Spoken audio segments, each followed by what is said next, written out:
ಹೊಂಡಗಳು ಮೃತ್ಯು ಕೂಪಗಳಾಗಿ ಪರಿಣಮಿಸಿದ ಗ್ರಾಮೀಣ ಪ್ರದೇಶದಲ್ಲಿ ಮಕ್ಕಳ ಜೀವ ತೆಗೆಯಲು ಬಾಯಿ ತೆರೆದು ನಿಂತಂತಿವೆ.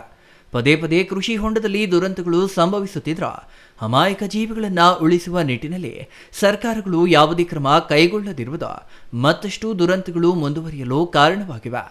ದೊಡ್ಡಬಳ್ಳಾಪುರ ತಾಲೂಕಿನ ತೊಗರಿಘಟ್ಟ ಗ್ರಾಮದಲ್ಲಿ ಶನಿವಾರ ಕೃಷಿ ಹೊಂಡಕ್ಕೆ ಬಿದ್ದ 2 ಮಕ್ಕಳು ಮೃತಪಟ್ಟಿದ್ದಾರೆ.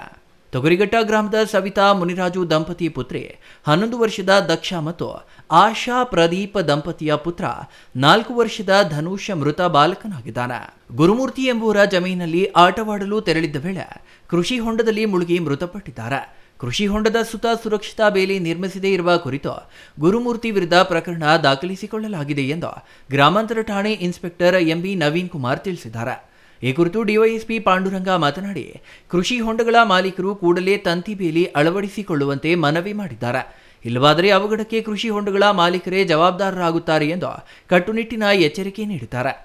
ಈ ಮೂಲಕ ಸಾರ್ವಜನಿಕರಲ್ಲಿ ವಿನಂತಿಸಿಕೊಳ್ಳುವುದೇನೆಂದರೆ, ಇತ್ತೀಚೆಗೆ ಬೆಂಗಳೂರು ಗ್ರಾಮೀಣ ಭಾಗದಲ್ಲಿ ಮಳೆ ಹೆಚ್ಚಾಗಿ ಬೀಳ್ತಾ ಇದೆ. ದೊಡ್ಡಬಳ್ಳಾಪುರದಲ್ಲೂ ಸಹ ಮಳೆ ಬಿದ್ದಿದ್ದರಿಂದ ಎಲ್ಲ ಕೃಷಿ ಹೊಂಡಗಳು ತುಂಬಿದ್ದಾವೆ. ಅದಕ್ಕೆ ಮುಂಜಾಗ್ರತಾ ಕ್ರಮವಾಗಿ ಫೆನ್ಸಿಂಗು ಅದು ಇದು ಯಾವುದೇ ಇಲ್ಲ.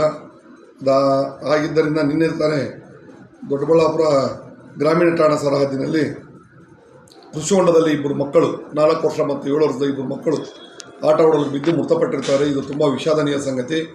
ಹಾಗಾಗಿ ಕೃಷಿ ಹೊಂಡದ ಎಲ್ಲ ರೈತರಿಗೆ ನಾವು ರಿಕ್ವೆಸ್ಟ್ ಮಾಡ್ತಾ ಇದ್ದೀವಿ, ದಯವಿಟ್ಟು ಫೆನ್ಸಿಂಗ್ ಹಾಕ್ಕೊಂಡು ಅದನ್ನು ಭದ್ರಪಡಿಸ್ಕೊಳ್ಳಿ. ಇಲ್ಲಾಂದರೆ ಸಂಬಂಧಪಟ್ಟ ಕೃಷಿ ಹೊಂಡದ ಮಾಲೀಕರ ಜವಾಬ್ದಾರರಾಗ್ತಾರೆ.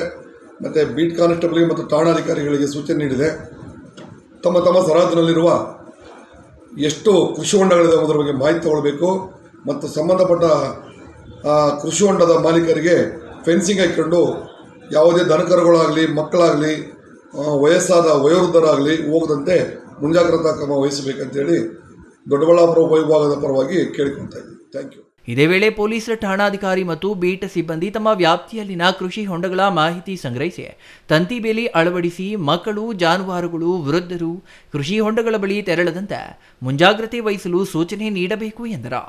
Mahesh, CTV news, Doddaballapura.